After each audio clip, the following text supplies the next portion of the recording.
हेल' friends, world environment डेआव नोंथांमोनखौ बरायबाय। आं दिनै फांसे बिफां गायनो लादों बुहुमनि थाखाय, बे मुलुगनि थाखाय। वर्ल्ड एनभाइरनमेन्ट डेखौ 1972 मायथाइयाव गायसनदोंमोन। स्टकहम होननाय सिटियाव मोनसे कनफारेन्स जादोंमोन इउनाइटेड नेशन अर्गेनाइजेसननि हिउमेन एनभाइरनमेन्टनि सायाव। 5 निफ्राय 16 जुनसिम बै सानखालि बेखौ गायसननाय जादोंमोन। 2 बोसोरनि उनाव बेखौ 1974 मायथाइयाव गिबि बारनि थाखाय फालिनो लायो बुहुमाव, आरो थीमा जाहैबाय अनलि वान आर्थ। आबहावा सानजों लोब्बा लाखिनानै फांसे बिफां गायबाय जेन बुहुमनि आबहावाया जेरै हायो मोजां जायो। ग्लबेल वार्मिं बा बायदिसिना बोथोरनि जेंनाया जेन गैया जायो, बिनि थाखाय बे फांसे बिफां फुलिखौ गायनाय जाबाय। आसा खालामबाय निश्चय गासै बुहुमनि सुबुंफोरा बेबायदिनो मावगोन। Thank you. एनभाइरनमेन्ट डेनि खुंनाय सेन्टार प्लेसखौ सोलाय सोल' खालामनो थांखि लायो इउनाइटेड नेशन्सआ, आरो गुबुन गुबुन हादोराव बोसोरफ्रोमबो बेबायदिनो खुंनाय जायो। अब्ला नोंथांमोना मिथिबाय 1987 मायथाइनिफ्राय बेनि खुंनायनि सेन्टारखौ सोलाय सोल' खालामनाय जायो। नोंथांमोना मोनसे जेनेरेल नलेज होयो। वर्ल्ड एनभाइरनमेन्ट डे बा मुलुगनां आबहावा साननि अफिसियेल नेमा मा? इउनाइटेड नेशन्सआ होनाय नामा मा? बिनि इउनाइटेड नेशन्सआ होनाय मुङा जाहैबाय मा? United nations world environment day.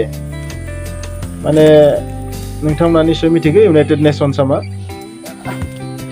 आरो गुबुन गुबुन मुंजोंबो मिथिजायो। बेखौ मा मुंजों मिथिजायो? इक' डे होनना मिथिजायो, इक' डे। आरो मोनसे मिथिजायो मा? Environment day. आरो ओरैबो मिथिजायो वर्ल्ड एनभाइरनमेन्ट डे। दा आं गिबियावनो नोंथांमोननो जाय बाथ्राखौ बुंदोंमोन वर्ल्ड एनभाइरनमेन्ट डे, नाथाय अफिसियेल नामा जाहैबाय मा? United nations world environment day. निश्चय नोंथांमोना बुजिबाय बा हमनो हाबाय।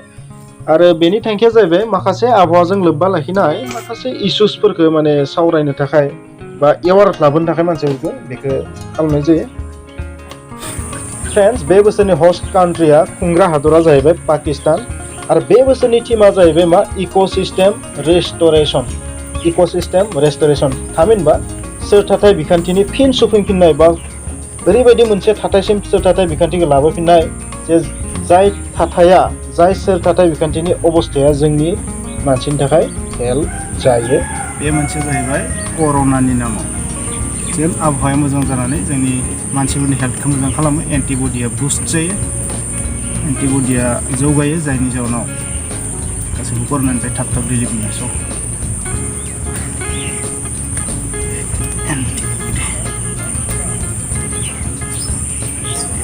फ्रेन्ड्स, बेखिनियाव नोंथांमोन आं मोनसे इनफरमेसन होयो। 2 डिग्री सेन्टिग्रेडनि खैफोद। फांसे बिफाङा मा खालामनो हायो? जोंनि 2 डिग्री सेन्टिग्रेड बांनायखौ रैखा खालामनो हायो। जुदि साफ्रोम सुबुङा फांसे बुफां गायो गासै बुहुमनि, अब्लाना निस्सय बुहुमाव माखासे बिफां जागोन। अब्ला बिफाङा मा खालामनो हायो नाय? अखा हानायखौ सामलायनो हायो, बारमण्डलनि सिदोमाथिखौ सामलायनो हायो। बारमण्डलनि सिदोमाथिया थिग थाक थायोबासो अखा हानाया थिग थाक थागोन, बार बारनाया थिगै थागोन। ग्लबेल वार्मिंखौ सामलायो, माने ग्लबेल वार्मिंखौ कन्ट्रल खालामो। Carbon cycle, oxygen cycle, nitrogen cycle, दैनि साइकेल, माने दैनि गिदिंखन, कार्बननि गिदिंखन, अक्सिजेननि गिदिंखन, नाइट्रजेननि गिदिंखन, माखासे जिब हालुद रासायनारि गिदिंखनखौ मा खालामो? बै बिफां फांसेया माने खेंस्लायबाबो मा खालामनो हायो? सामलायनो हायो। बेनिखायनो बिफां फांसे गायनायाव माखासे माने आबहावानि थाखाय मोजां खामानि मावनाय जायो। बे मोनसेया जाहैबाय सिखना बर' हाइस्कुलनि थाखाय, जेन सिखना बर' हाइस्कुलनि फरायसाफोरा मोजां जौगानो हायो।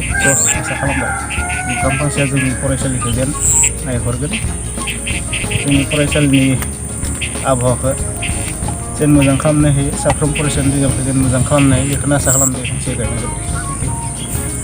आं नोंथांमोननो बुहुमनि दुंथाइखौ 2 डिग्री सेन्टिग्रेड बांनायनि खैफोदनि बाथ्रा होनदों।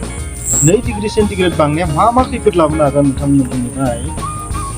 बिगियानगिरिफोरा आन्दाज खालामनाय बादिब्ला 2050नि सिगांनो बुहुमनि दुंथाया आरोबाव 2 डिग्री सेन्टिग्रेड बांहैनाय मोनसे चान्स दं। जुदि 2 डिग्री सेन्टिग्रेडसिम बांहोयो, अब्लाना मा जागोन? बुहुमाव जेसेबां बरफ दोङो, बरफ जानानै दं दैया, बै बरफफोरा गासैबो गलिजोबगोन, आरो गलिजोबनानै मा जागोन?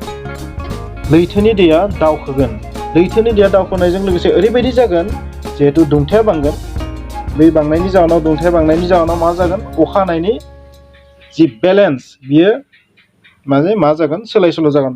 थामहिनबा बबेबा जायगायाव अखा हाबाय थागोन बबेबा जायगायाव अखायानो हानाय नङा बेबायदि माने सोलाय सोल' जागोन गोबां खैफोद जागोन कार्बन डाइ अक्साइड गेसा मा खालामनो हायो दुंथाइखौ साननि सोरांखौ इनफ्रारेड रिजनाव इनफ्रारेड मिन्स जाय बिदुंखौ सामलायो बेखौ इनफ्रारेड होनना बुङो बे इनफ्रारेड रिजनाव हमथाना लाखियो जायनि जाहोनाव मा जायो कम्बल बायदि हाबा मावो कार्बन डाइ अक्साइड गेसा ओंखायनो मा जायो बियो साननि सोरांनि बिदुंखौ बुहुमावथ' फैनाय नाथाय ओंखारलांफिनाया जायनि जाहोनाव ग्लबेल वार्मिं जायो आरो बै कार्बन डाइ अक्साइड गेसखौ सोर लायो लाइफाङा हां लायो बेबायदि स' बेनिखायनो बिफां गायनाय मिन्स कार्बन डाइ अक्साइडखौ खमायनाय आरो अक्सिजेन गेसनि जोनोम जानाय स' नोंथांमोननि सिगाङाव हमना हाबाय फ्रेन्ड्स अखा हानायावनो दै जाजोब्बाय साननै अखा हानायावनो ओरैबायदि दै जाबाय नोंथांमोना नुहुरदो नै फोथाराव गासैबो दै गोजा जोंनि जायगायाव एम्बु गाबो एम्फौ एनला गाबो दाउ गाबो फोथार बारि नालाय बेखायनो भिडिअ खालामबाबो गासैबो साउन्डआनो फैजोबो मिथिंगानि गेजेराव थानानै मोजां मोनग्रा जों बेनिखायनो एम्बु गाबनाय बायदिसिना दाउ गाबला गाबलि एम्फौ गाबनायखौनो खोनासंनानै थानांसिगोन